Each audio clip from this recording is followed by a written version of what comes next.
Hi, I thought I'd just talk to you for a couple of minutes about the 5 pillars for living a successful life. These are very important. They're very implicit in the New Life in a Box, and they're very important to you. They're very important to every human being. And the trouble is that most people have these elements lacking in their lives, which is why they're not living the kind of life they'd wish to live. All right, 5 pillars. The first one is really knowing what you want. Having a sense of purpose. That's what leads to fulfillment.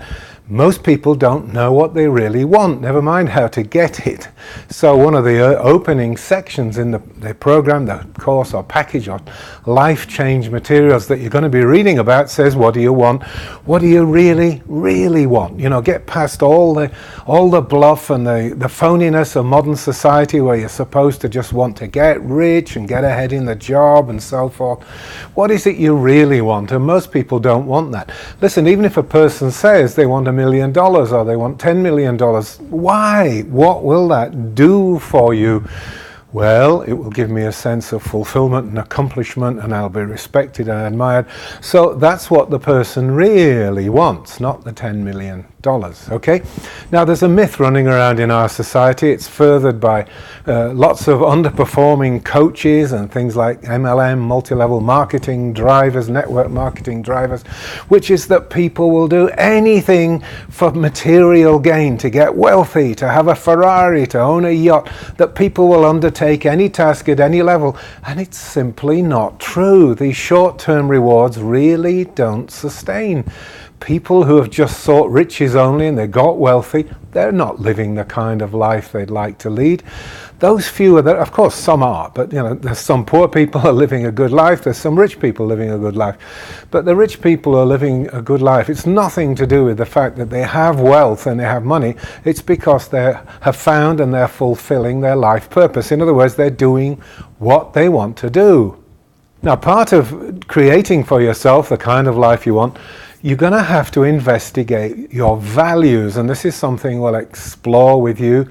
You know, what exactly motivates you? What do you consider as important in life, and what isn't? You take somebody like Mother Teresa. Now, I know she's a bit of a fable and not anywhere near as nice a person as the myth seemed to imply, but you've got to admit that she could not show any material or worldly success. She played the part of being a poor woman and yet achieved international fame and, in a sense, immortality. You know, she's long dead, but people still talk about her. Motivational speakers still use her as an example. Values are really what underpins your drive in life. This tells you what's important and what isn't, so you can dump the things that are not so important. Or let's put it this way, whenever you have a choice, you choose the one that's closest to your core values, because that will move you in the direction you want to go. But look around you. I look around me all the time and see people who are violating their own values. They're hurting themselves, they're hurting their value structure, and yet they expect to get a good life, to be rewarded, to end up in a happy place. It doesn't happen. Life just doesn't happen that way. Okay, pillar number 2. Open and close loops very carefully and very thoroughly. Now, this needs explaining. A loop is a kind of a process, you know, you go through from start to finish. You begin a task, you make the change you're intending, whatever transformation you have in mind, and then you finish. You make sure it ends up. You get a result, in other words. That's a loop, and people leave open loops all the time. They start things, they never carry through.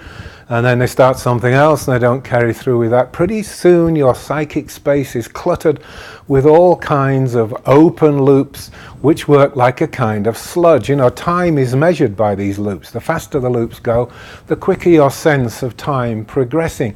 But if you leave open loops, it tends to sludge up time, and that's what happens. It's a matter of inefficiency. If you leave too many open loops in your life, then everything slows down. You don't get the kind of results you want. So obviously we'll explain this in much more detail. It's very critical. It relates to a very important psychological breakthrough called the Zeigarnik effect, and I'll be explaining that to you in full. But just so that you understand, you have to start and finish tasks creating the proper transformations that you are seeking. Otherwise, you'll never have anywhere near the power, leverage, and efficiency that you're looking for. If you grasp this one thing, you can at least treble your efficiency and your hit and success rate. So very important. And as I said, I'll tell you more about that on the inside.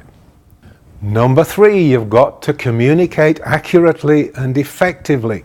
And this is probably the number 1 human failing. Humans are absolutely dismal at quality communication. By quality, I mean it's easily understood. It's not destructive communication. It's not insulting or abusive. It's not going to destroy relationships. It's going to enhance relationships, and good communication is crucial. Ask any person who's a successful CEO, or somebody like Elon Musk, or some super successful multimillionaire, billionaire.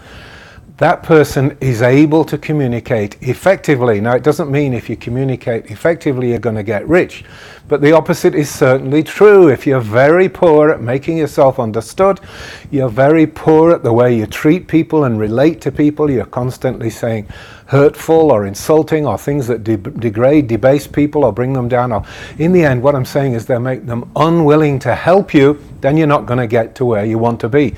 On the other hand, if your message is clear, you have a clearly understood mission statement, and it's one that will inspire other people, you communicate it well, then people will come in behind you and people will help you. So that's how important communication is. And it's really all about maintaining good relations, or what we call accord in supernoetics. We have our constellation of accord. That's a cluster of stars. I'll explain the whole constellation on the inside, but let me say the number 1 bright star is communication. It makes all the rest of this accord phenomenon hang together. Very important. Okay, number 4 is you've got to develop those traits within yourself that you're going to need in order to succeed. And by the way, I keep saying success isn't about money or wealth. That might play a part, but success means success in your own terms, whatever it is that you want. If you're going to go out there and get it, you have to have certain personality traits. And you can work out what these are and develop them. Now, I'm willing to bet that you don't have all the traits that you need at this time. Otherwise, you wouldn't be watching a movie like this. You wouldn't need to be told how to succeed beyond your wildest dreams, because you'd already be doing it. So if there are certain things missing, you're not getting what you want, trust me, at least part of the problem is you don't have the right character traits. You need to look at these. Now, one of the obvious ones, and everyone talks about, is persistence. That's only of limited use, because as I say in this program, your new life in a box, if you persist in the wrong direction, you're just going to get further and further and further away from where you want to be. So persistence isn't the key. Doing it right is the key. But then, giving it up is the fast road to ruin. If you quit before your time, you're never going to succeed. So persistence is one of the character traits. But really the important ones to concentrate on are your personal qualities. I'm not talking about affirmations here. Affirmations is they sort of give me, I want, I need kind of baloney that people teach you. I want a yacht, I want $1 million, I want a luxury home in Italy. None of this stuff is of any value in a person's life. It's very temporary, very, very transient indeed. I mean, look around you, people who are super wealthy, they're just about as unhappy in the same proportion as the rest of us, so it does no good. What you really should be affirming, instead of material wealth and destinations on your path, is what do you need to get there? You need to be a certain type of person. You need to make yourself aware of others' needs as well. You need to, as I said before, communicate well with people so that they understand you. You need to be an affectionate sort of person, an inspiring leader. You need to be learned. You need to know what you're doing. You need to be able to take other people along with you. It's very important. So one of the things we have you to do is brainstorm your own list. It's nobody else's list. Your own list of what character traits you think you need to develop in order to become the kind of person that you're seeking to be. Very important that. And again, gurus usually overlook this one. Okay, number 5, you must develop the right skill set for getting to where you want to be. You have to learn. In supernoetics, we have a saying, learning is the path. The path itself. So we're not saying you need to learn in order to do your work. We're saying your work is learning, and what will follow is the achievements that you're looking for. But the actual path, what you're here to do and what you should be doing, is learning. If you're not reading 1 or 2 textbooks a week, you're not going to get anywhere. Frankly, you need to gobble up knowledge and information. And the important thing is you don't just need information on what you're specializing in. If you're an engineer, you don't just want engineering knowledge. Musical instruments, Renaissance art, all of these things become important.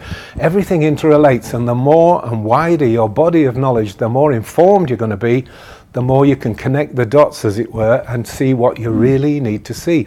And your mentors, or your examples, if you like, are some of the most successful people around. Steve Jobs, Elon Musk, Warren Buffett, and these people, they've all committed to learn. Listen, Warren Buffett says if you don't read at least 500 pages a week, you waste of time. You're not going to succeed. You'll never get anywhere. So knowledge is crucial to what it is that you're trying to do.